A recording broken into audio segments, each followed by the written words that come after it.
Started recording. Okay, perfect. Hey, welcome everybody. It's Sally Elatta here. I'm very excited to host all of you in this webinar on how are we going to enable enterprise business agility.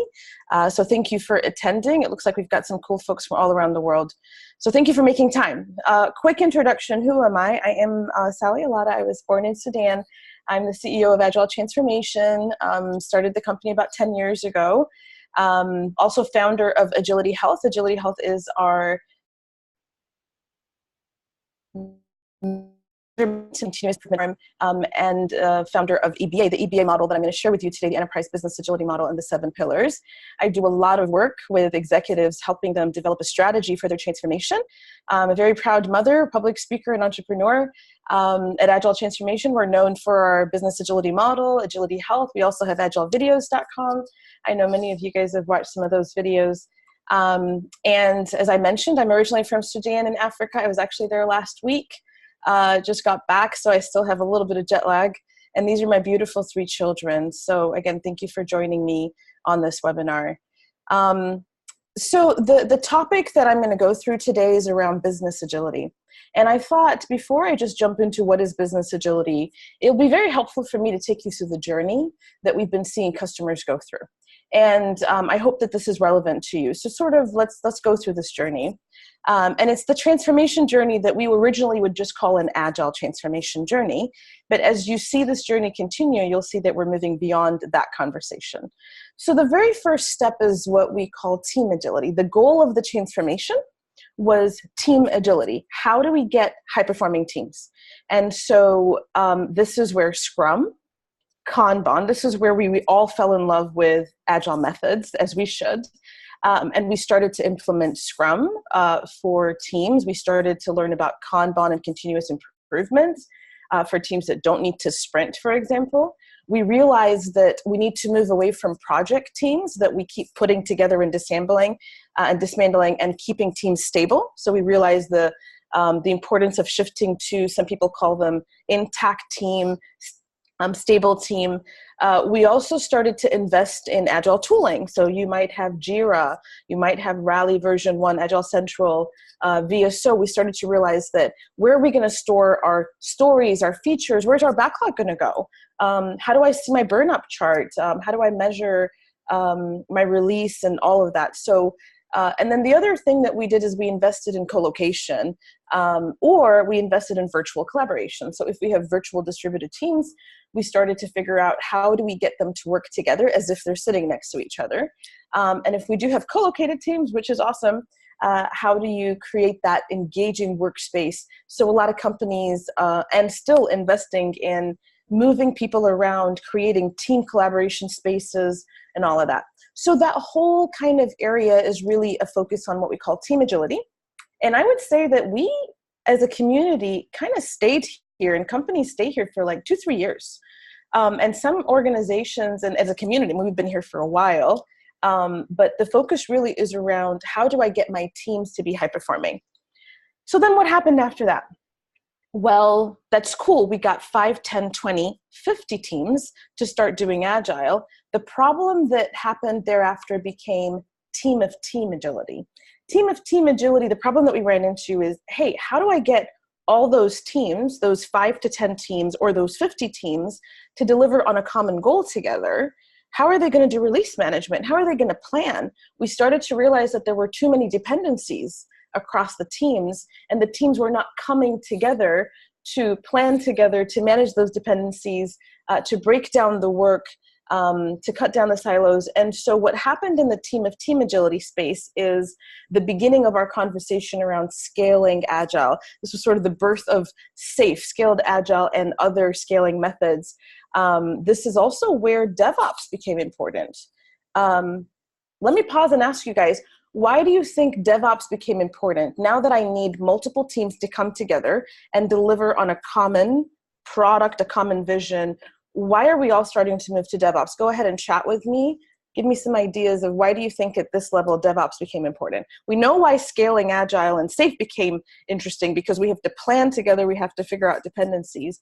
But what was the motivation and driver behind DevOps?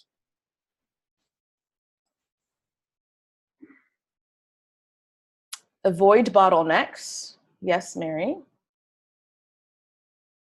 What else? Better coordination across teams, much faster delivery pace, right? Speed to market, higher quality, guys, right? Continuous integration. There you go. Improve process, automation, break the silos. How am I going to get your code, your code, your code to actually all integrate together, to all work with each other and not have conflicts and release? Automation, right? We can't do manual build, manual testing when I've got 5 to 10 teams that are all working on a common code branch. So DevOps became important, and I think that many of you guys are probably investing in both how are we scaling Agile, whether you're using scaled Agile or any of the other scaling methods, how are we maturing our teams on DevOps? So now here's my trick question, leadership and culture. So now that I've got multiple teams kind of moving towards a common goal, I've helped them plan together, I've figured out the technical agility and the test and the automation and the build and the continuous integration. Why do you think we should start addressing leadership, the role of the managers? Why is that important at this team of team agility space? Lisa, to create alignment. Yep. Cohesion. What do you think we want to shift them from and to? Yeah, unfreeze the frozen middle, change management. We have to help managers stay out of the way, because here's the problem. Our traditional management method is really around being very directive, telling the team what to do. I would say it's very tactical. It's kind of removing day-to-day obstacles and impediments. It's moving people around. Some of our one-on-one meetings that we have are all about the task management. What are you working on right now? What do I need to shift you on? With Agile comes this whole self-organization. Teams are going to figure out what they need to do. And I just need you as a manager now to, one, shift from command and control to more enablement and empowerment, enable autonomy for those teams. I want you to focus on removing obstacles for those teams. And I want you to focus on developing talent. So owning some of these communities of practice, doing skills assessments, finding out where we have skill gaps. Now, as I tell you this, I'll also share that not a lot of companies are investing in this. They know that it's a gap, but it's an area that does need some attention. So let's move on to the next level of maturity, which is what we call organizational agility.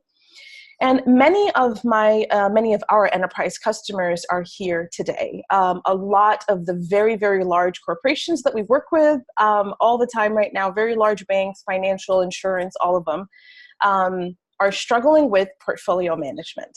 So we've got team level agility, we have team of team agility, and then we have portfolio agility. Portfolio agility is how are we planning at the enterprise level, right? How are we aligning across multiple portfolios?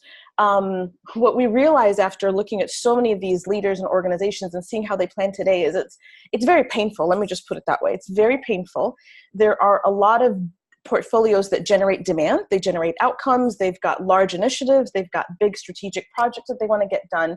And there are delivery portfolios. So I like to kind of talk about demand portfolios and delivery portfolios.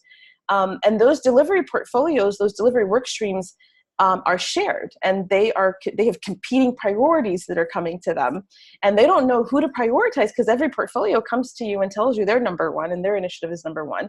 And so what we've created without meaning to is just teams that are multitasking, teams that are not able to focus on getting anything done. And so this whole concept of enterprise planning and aligning demand to capacity and figuring out how to do that on a quarterly basis is really what lean portfolio management is around. The other big aha in lean portfolio management, in addition to the quarterly planning, is moving away from focusing on work and aligning everything around work into outcomes. So we call it shifting from output to outcomes. What is it that you were hoping to accomplish? Business team, business leader, tell me what were the outcomes, and we'll talk a little bit about that through the seminar. We use the format called an OKR, objective and key results, but what's the business outcome? Tell me, how will we measure the value of the work that we're getting done? And then enable the delivery portfolios and the teams to figure out what features and stories. What we see today is that the demand portfolios and the business leaders, and I don't think it's their fault, I think it's just kind of the process that we've created with Agile, unfortunately, is the teams have become feature factories. They have large backlogs of just unbelievable number of features. And if you actually ask them if those features are valuable or not, I don't think anybody could really tell you, because we don't have time to measure value. We are so focused now on just getting features done and stories done that teams are burning out and we're not making the business impact. So I know I spoke too much about this, but I can't tell you how important lean portfolio management is right now. And it's a common thread across many of our large enterprise customers, and it's become a core focus for us right now. The next area of maturity under org agility is value stream team design.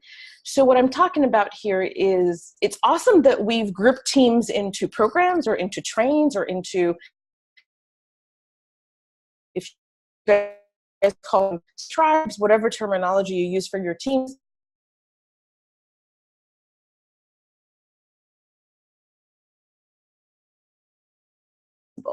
So organizations are pausing now and saying, look, what are our value streams?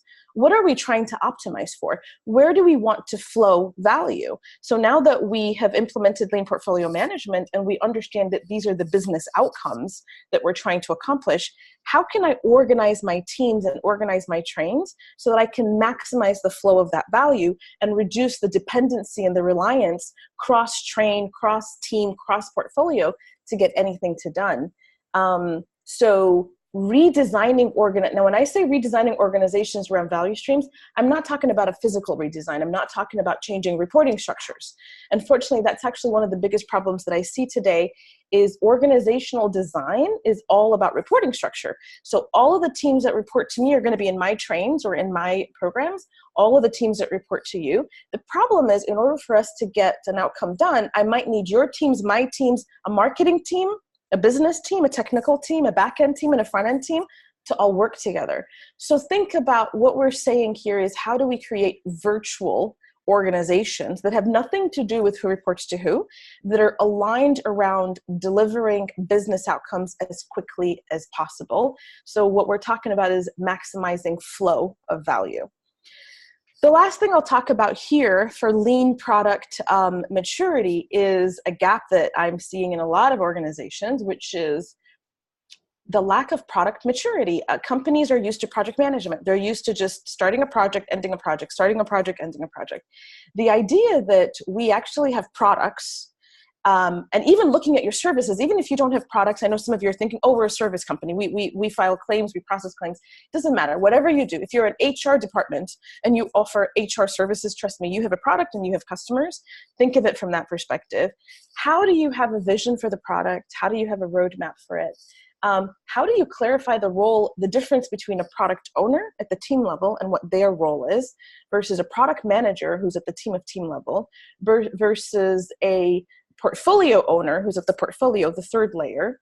Who's responsible for what? What skills do I need in these individuals? Who needs to be more strategic? Who needs to be more tactical from a role and responsibility perspective? How do I get my whole product management layer to mature and learn how to do product discovery? Do discovery before delivery. A big problem we're seeing today is ideas are not discovered, they're not validated, they're immediately sent to the team for execution, which is actually what's causing these large backlogs, because those ideas have not been validated. And so if you've read any of the books that are talking about product discovery, discover to deliver, or how do you do lean product discovery, it's all around staying ahead of the teams, being one quarter or one PI ahead of the delivery teams and doing discovery, very rapid discovery, so that what the teams are working on has actually been validated by the customers. And it could be simple prototypes. It could be, getting some beta customers to give you feedback if they would even use something that looked like that. So lean product maturity, if I had to summarize it, is really around formalizing the roles for product management, maturing the competencies around product management, being more outcome driven in what we do, and introducing lean product discovery. So let me just pause over here, because I know this is a lot that we've just talked about over here. Have you guys had where do you think you're at? So look at your company right now, and where do you think you've invested the most? Do you think that you are focused right now in investing in team agility? Do you think that your current focus and what you're investing in is team of team? Or do you think your company and your biggest problem right now is organizational agility? So give me some quick feedback. Let me know where you think you're at right now.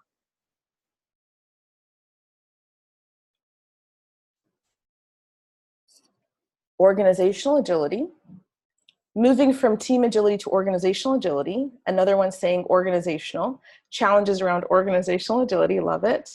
Starting team of team agility, okay, great. Trying to move to product-based organizations, okay, great. So you're moving into org agility. All right, so I see several that are team of team, but I see the majority, at least here, are really focused on organizational agility. And I will tell you that that echoes what I'm seeing in the industry right now. And for those of you listening and attending this webinar, I think that that's where our biggest bang for the buck is, honestly. Now, here's the problem. Even if you shift and start focusing to organizational agility, you have to double down on the other ones, because I've actually seen companies where their investment in team agility started to go back. It started to be reversed because they didn't continue coaching the teams. They didn't continue assessing the health of those teams.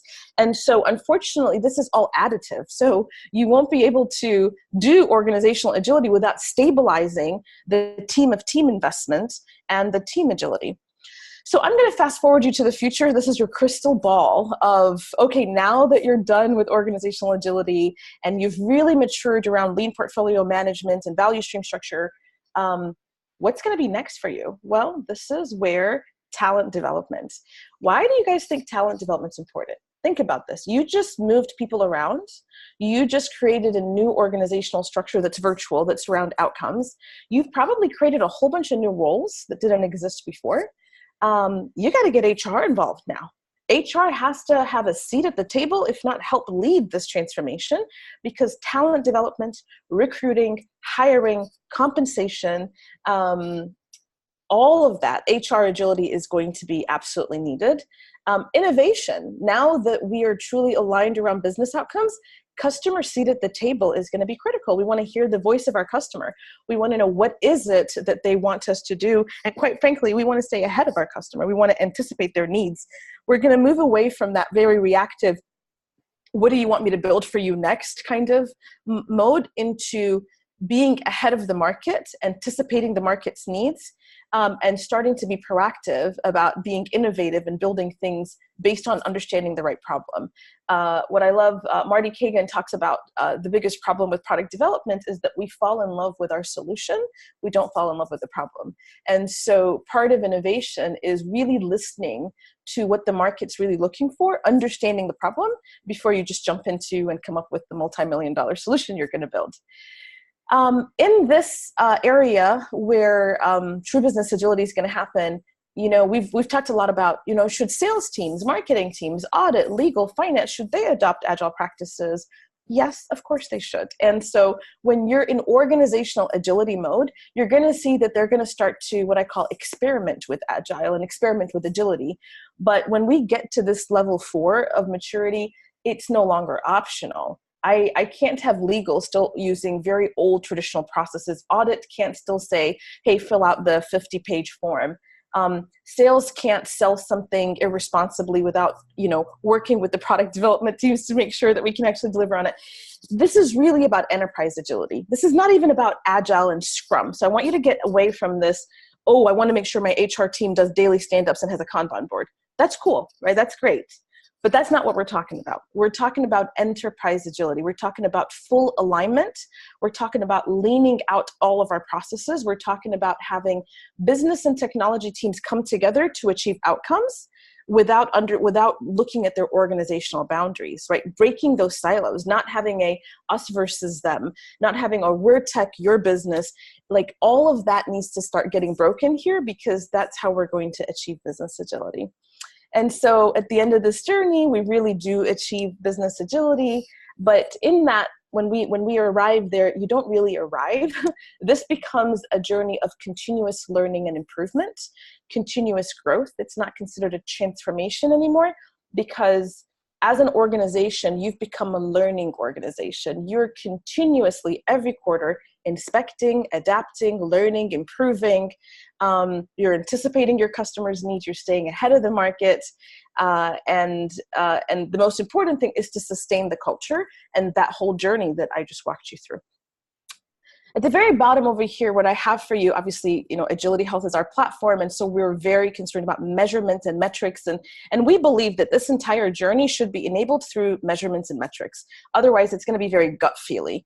And so measuring what matters. At the team level, we like to measure 3 metrics that matter, which is the team's performance, which is their output. This is what everybody focuses on today, which is, how many features did they release? How often did they release? What's their defect rate? What's their MTTR, mean time to recover?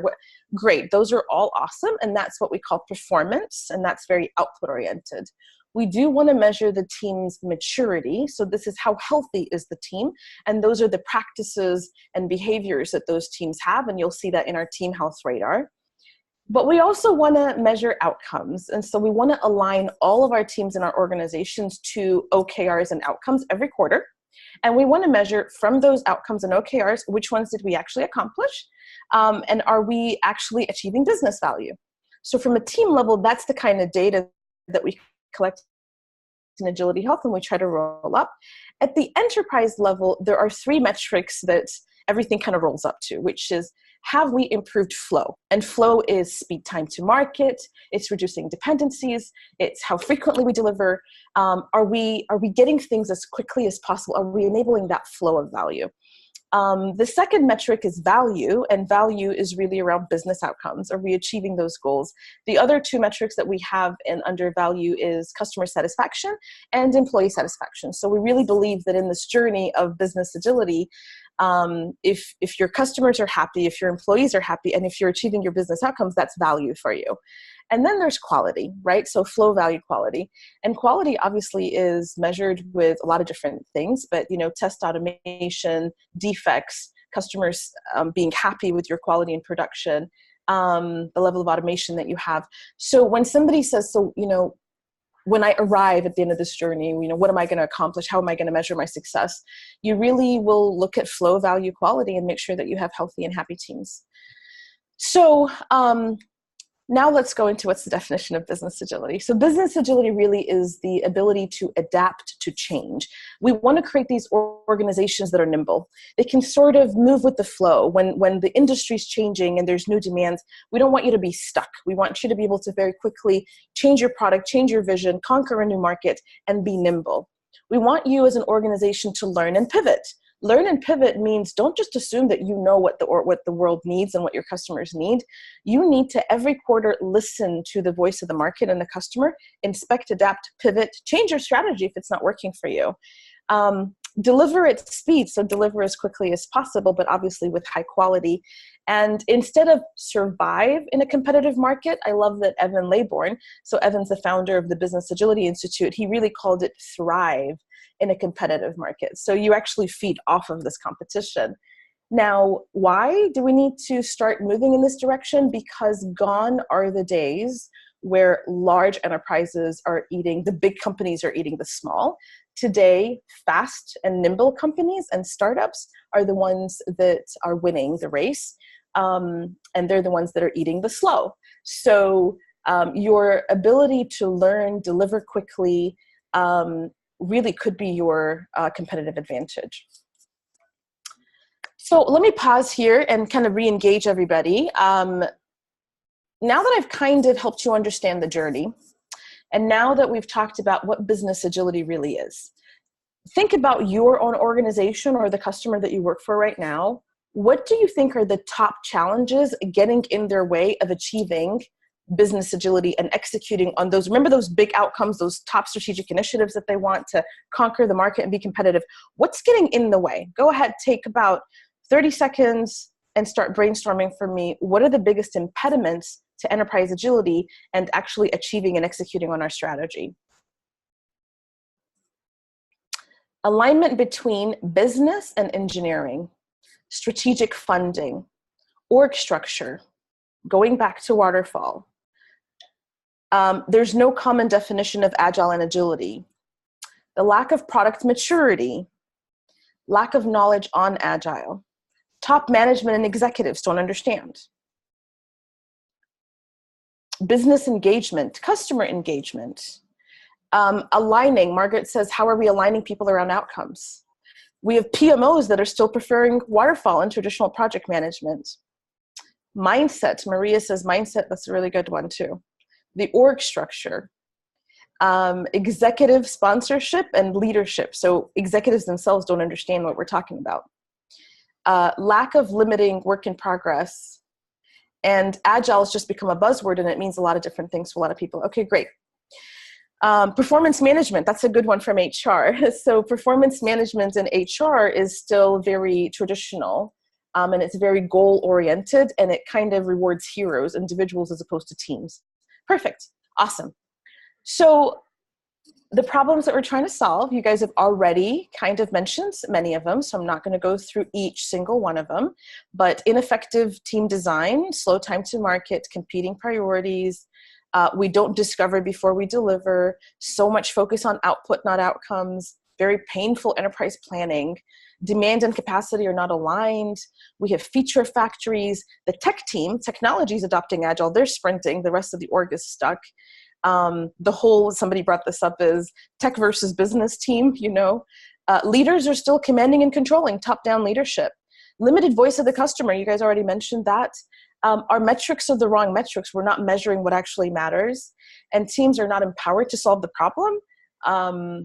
Actually, I think I actually had a leader ask, you know, give me feedback and say, why do I need them to know what the problem is? Why don't they just implement the solution that I gave them? And I like had to pause. I don't even know how to answer that question. Teams are very intelligent. You have very intelligent people working for you that if they knew what problem you're trying to solve and for which customers, they would probably solve it in better ways than we understand. And teams are not aligned to business outcomes. Today, teams are just focused on features, stories, and getting work done. We're not sharing with them what the outcomes are that we're trying to accomplish. So what did we do? This exercise that I just did with you, and asking, I've done it with executives many, many times, because we provide this seminar to lots of senior leaders and executives, and we always have them kind of brainstorm on Post-it notes, what are the problems that you're trying to solve? And as you know, in any Agile retrospective or brainstorming, we collect the Post-it notes and we kind of put them together into categories. And what we started to realize after doing this many, many, many, many times is that the challenges are very similar across all these companies. And this is where this EBA model and the 7 pillars was born from. So I'm going to walk you through the 7 pillars so that you can understand what do executives need to think about and consider if they want to transform to enterprise business agility. Where are they going to need to invest? That's the objective of this model, is to say, hey, don't forget this area because it's part of your challenge. So the very first pillar is called customer seat at the table. And by the way, I mean, I can go to the website, but it's agilityhealthradar.com/EBA. You'll see a bigger picture of this model. But customer seat at the table is really around the voice of the customer. It's about maturing product management. It's about maturing lean product and lean startup, understanding your customers and knowing their persona, beginning to insert the discovery before you deliver process, and then having customer focus and engagement. So those are the 3 capabilities that you will have to build within your organization to mature in this pillar called customer seat at the table. Lean portfolio management is being very clear with what are my 3-year and 1-year outcomes? How can I break that down into quarterly outcomes and OKRs? And how can I start planning every quarter and aligning all of my teams around my quarterly outcomes? And then the last capability that you'll need to build here is funding and governance. So we're going to have to move away from project-based funding into more stable team and capacity-based funding, and really measuring the value of the outcomes that we're giving those organizations. Think of every portfolio as what I call a mini startup, is the way I kind of coach my portfolio leaders. Is your portfolio is going to own a P&L. You have outcomes you need to deliver, and you're like a startup. So I need to know, what am I investing in? It's not just project by project, but what is your capacity? We're going to fund the stable capacity, and then just keep working on the highest value outcomes that you can accomplish for me. Org structure and design, many of you guys mentioned this. So the org structure and design is, who are the teams and who needs to work together to accomplish outcomes, regardless of reporting structure. The next capability is role agility. Trust me, there are a lot of new roles. There is the product manager, the product owner, the portfolio leader. There's an RTE role or a program manager. There's a portfolio manager role that acts differently than traditional portfolio. You've got the PO role. We have tech leads and solution leads and architects. We have even existing roles, we have them, we're working in a different way today. So the role of the manager is very significantly different than the traditional role of the manager. So sitting there and kind of making sure that we've designed the roles the right way and we figured out a change management plan and how are we going to assess each role based on the competencies for that role, how are we going to help them improve and grow, that's a whole focus area. And then enablement teams is really around building communities of practice and building enablement team. And they're two different. So I know a lot of you are probably familiar with COPs and communities of practice. A community of practice is where it's usually around a role, such as the product owner COP or the Scrum Master COP. I've also seen communities of practice around a discipline. So the test automation COP or the Agile COP.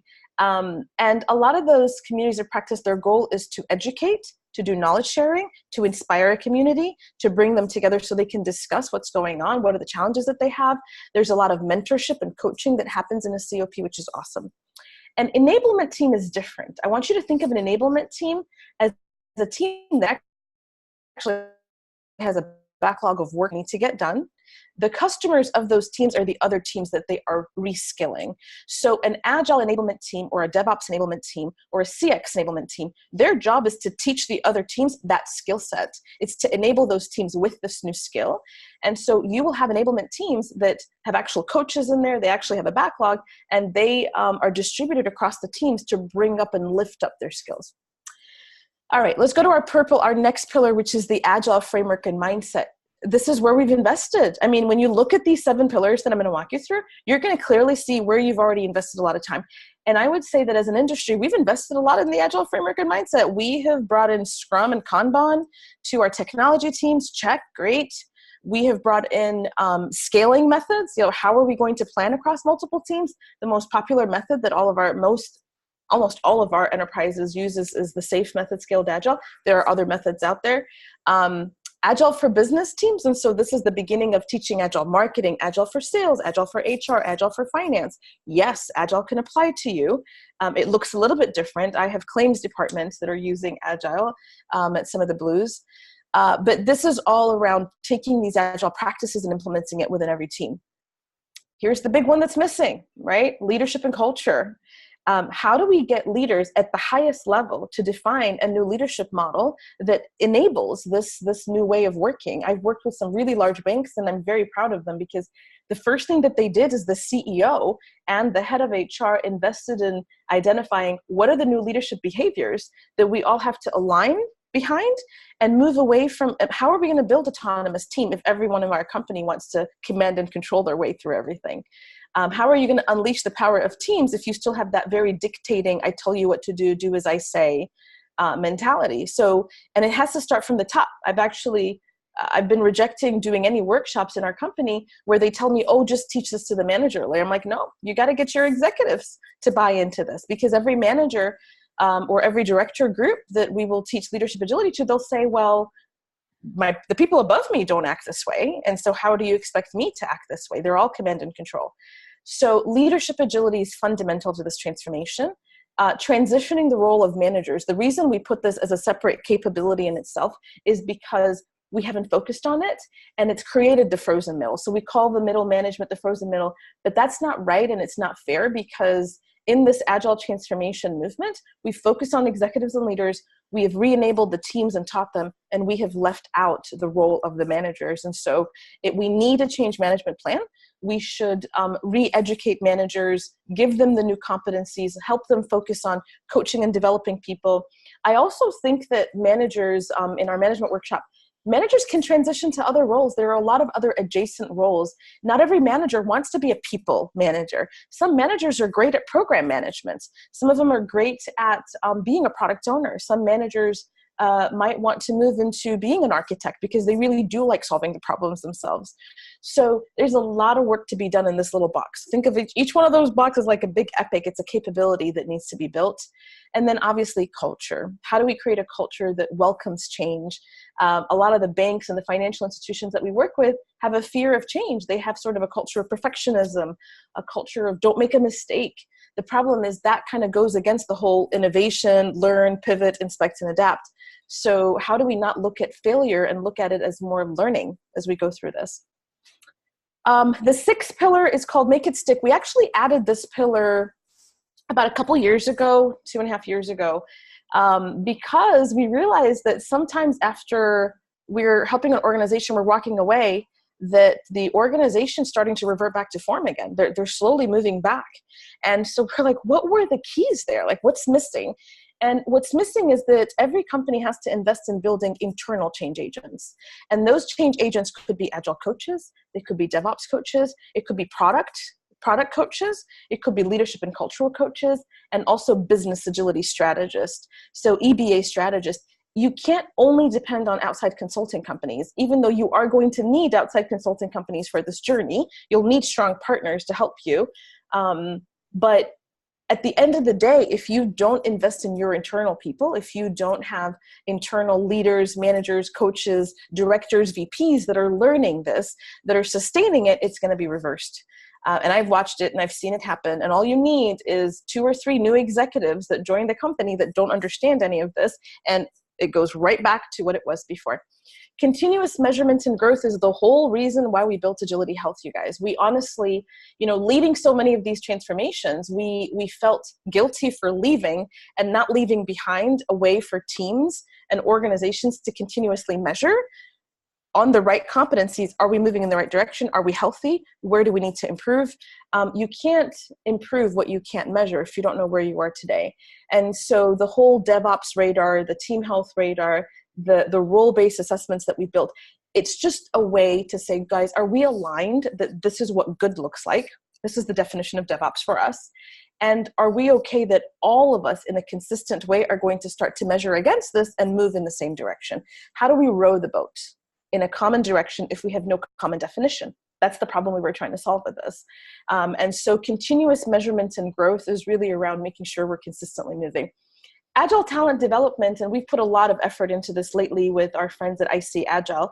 So I was a contributor to the new IC Agile talent development track, which is bringing HR to the table now, right? Educating our HR partners in what is the new role of HR? How are you going to enable HR agility?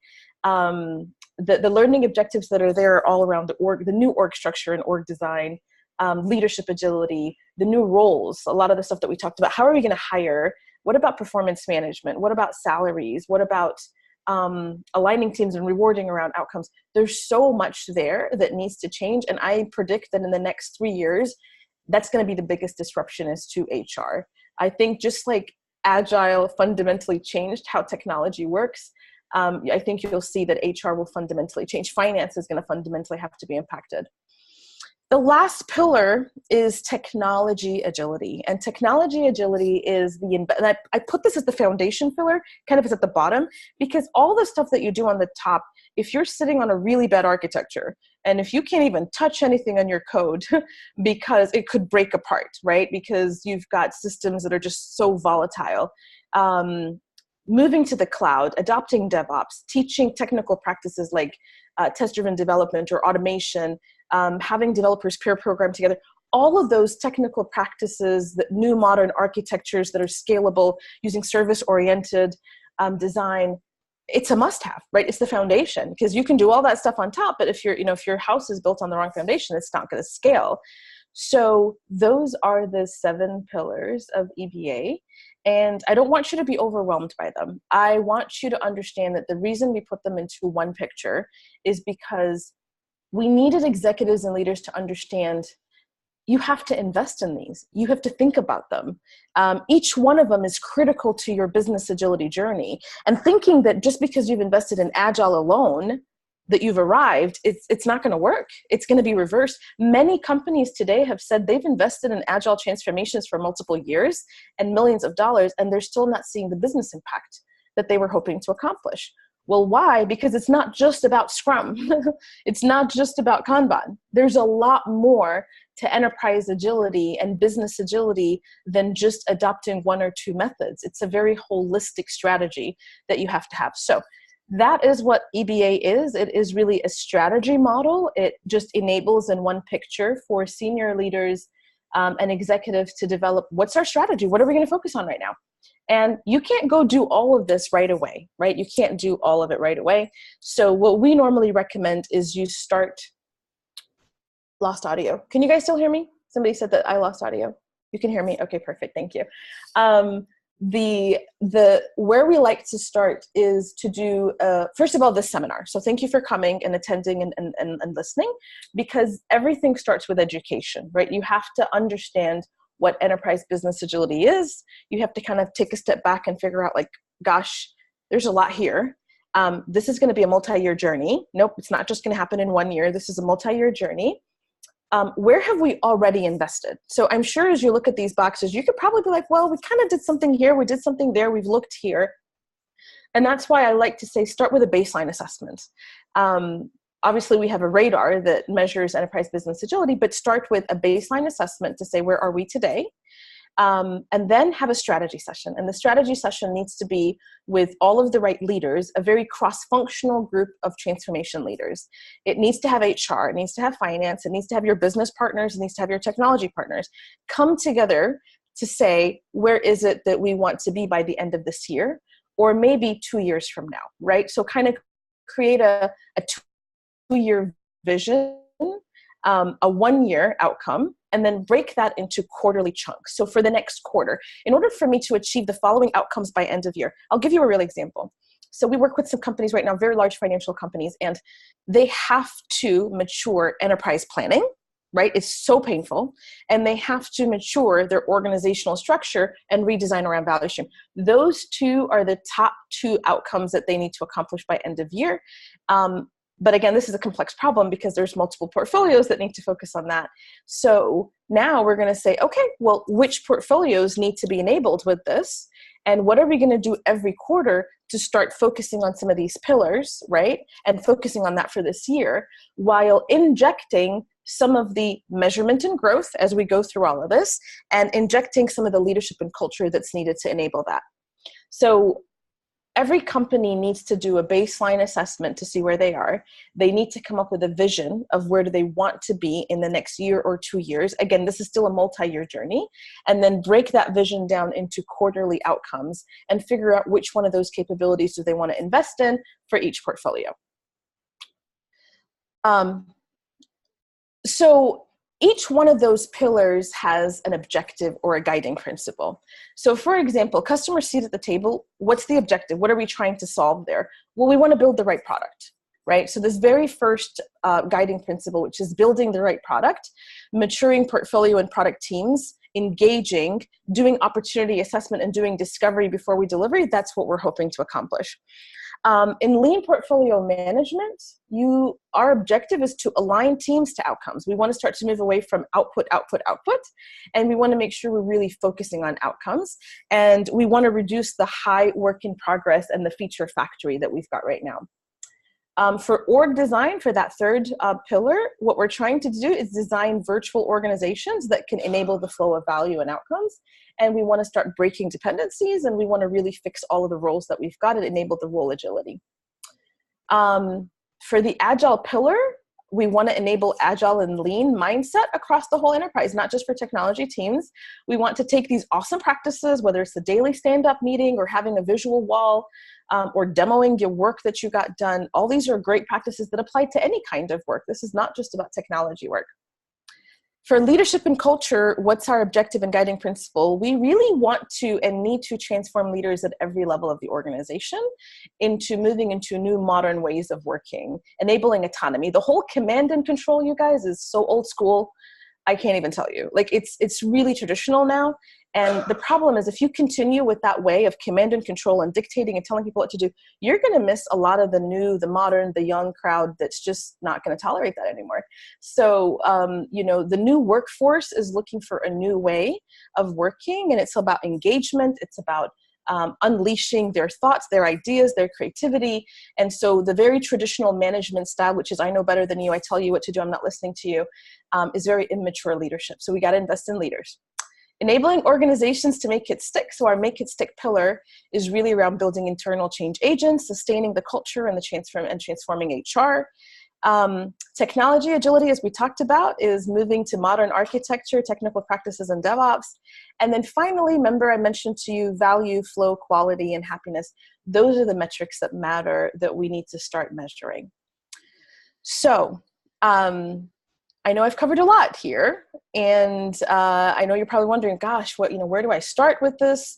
So let me just quickly kind of show you some next steps and what is. So the definition of EBA, sorry, I missed this slide. So what is EBA? We've really defined the business agility model to provide strategy for senior leaders. I really want senior leaders to think about this and to figure out, where do I need to invest?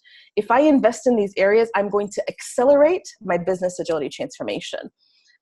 It is non-prescriptive, so we don't have really great checklists for you to, do this here, do this here, do this here.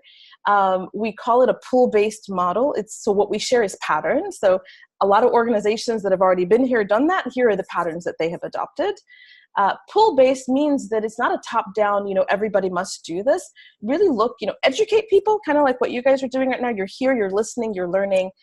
Educate people on what EBA is, and then enable each portfolio or each group or each line of business to say, you know what, I want in. These problems are problems that I actually have.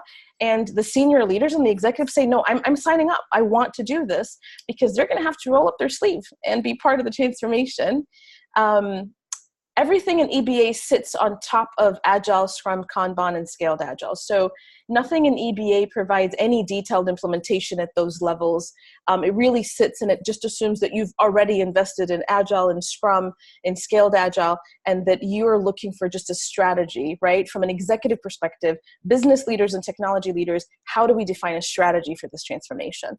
So within AgilityHealth and in our company, we basically, created the 7-pillar model. AgilityHealth has maturity assessments that I'll show you for each level. We have built the OKR and outcome alignment dashboard. We've built a lot of radars to develop talent. So we've built the product owner, the Scrum Master, the Agile coach, the manager, and also the growth portal, which enables people to learn on their own. And that's kind of been our investment to this world, is how do we enable you to accelerate your business agility transformation by giving you, and again, also through our partners. So we have a lot of strategy companies and firms that provide the implementation of enterprise business agility. I wanted to give you guys a glimpse in terms of measurements. I've also talked about measuring what matters. So at the team level, so I really want you to think about measuring what matters at every level of the organization. At the team level, the team health radar is the one that we use, because it measures 5 different things. It says, as a team, do we have clarity on what's our vision and purpose? Do we have clarity on our plans and our roles? Do we perform? So there's performance questions and quantitative questions in there. Do we have the right leadership team leading us as a team? Do we have the right culture, and have we built the right foundation for agility? Are we cross-functional? Are we co-located? Are we virtual? Are we working at a sustainable pace? So the team health radar is sort of like that foundational radar, which could roll up across all of the various layers. At the team of team layer, we recommend that you assess DevOps. So you could say, across all of my trains, across all of my teams, what is my DevOps maturity right now, especially if that's a focus area for you? And so that's what the DevOps radar has. We've also built the Lean Product Health Radar. So the Lean Product Health Radar says, are we leading product leadership? Is that mature? Is product discovery mature? Is product delivery mature? And is the culture mature? Those are the 4 dimensions there. And then if you are adopting Scaled Agile, we're obviously very strong partners with SAFe. We have the Scaled Agile radars for the Agile release train as well here in the portfolio, and the other ones that they're developing right now. At the portfolio layer, I highly recommend that you just do the EBA assessment, which is those 7 pillars. Those 7 pillars we just went through for each portfolio. How are you doing? Did you invest in these areas? And then roll up that data to the enterprise. So where do we go from here? Before we start taking questions, I wanted to give you guys some cool, calls to action, things that you can do. Some of you might know about the Business Agility Conference that's coming up in New York.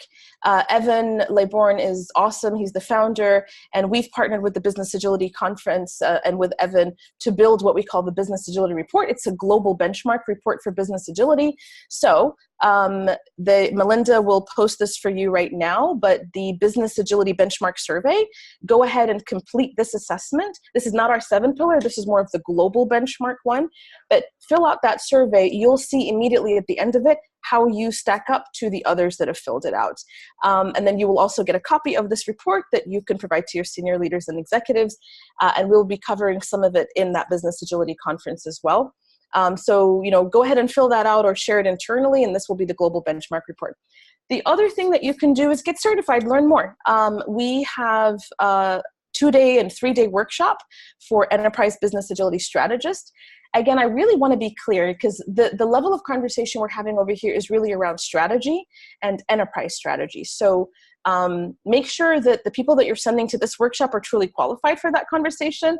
It's going to be very hard for if somebody is a team level agile coach to be able to provide the strategy for executives if they've never worked with executives before, for example. So the Enterprise Business Agility Strategy Workshop and Certifications, also IC Agile certified, and you'll find it in our schedule. And if all you want to do is maybe start running some of these assessments that we talked about, then you can become an AgilityHealth facilitator. And I definitely would love to see you at the Business Agility Conference, which is happening in March in New York City. You can go to the website for the Business Agility Institute. It happens once a year, and I think there's international versions of it happening everywhere. So let me pause and take questions. I do have a ton of other slides that I haven't covered here because I just have them in case you want me to jump to that topic of lean portfolio, customer seat at the table, or org design. So I'm going to pause. You put it in the Q&A section. I'll start answering some questions and I might jump to some of the other resources. Okay, you show me questions.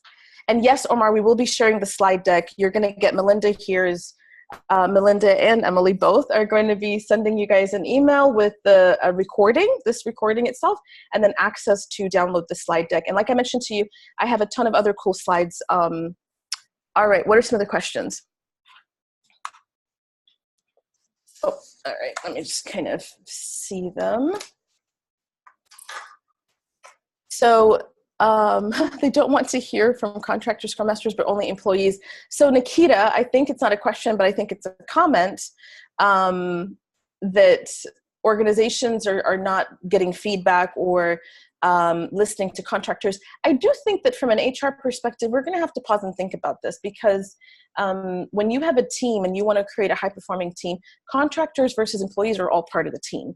And so if you don't get them to provide input in their surveys, if you don't have them answer the team health assessment, which all of our customers do, have both contractors and employees, how are you going to improve? So yes, if that's an issue that you're facing, then I think it's something that you do need to look into because a team is a team and we want high-performing team regardless of how the person's getting paid. And so we do need their input, definitely. We've got a question over here. Could you please share which organizations are actually going through enterprise business agility transformation so it gives us understanding? Very large banks. I don't want to mention all their names over here, but there's a lot of very large banks. There's a lot of large retailers that are going through this. Vikram, I don't feel as comfortable mentioning all their names over here, but it is, it is definitely happening, and I think they're all pretty much noticing that it's something that's needed right now.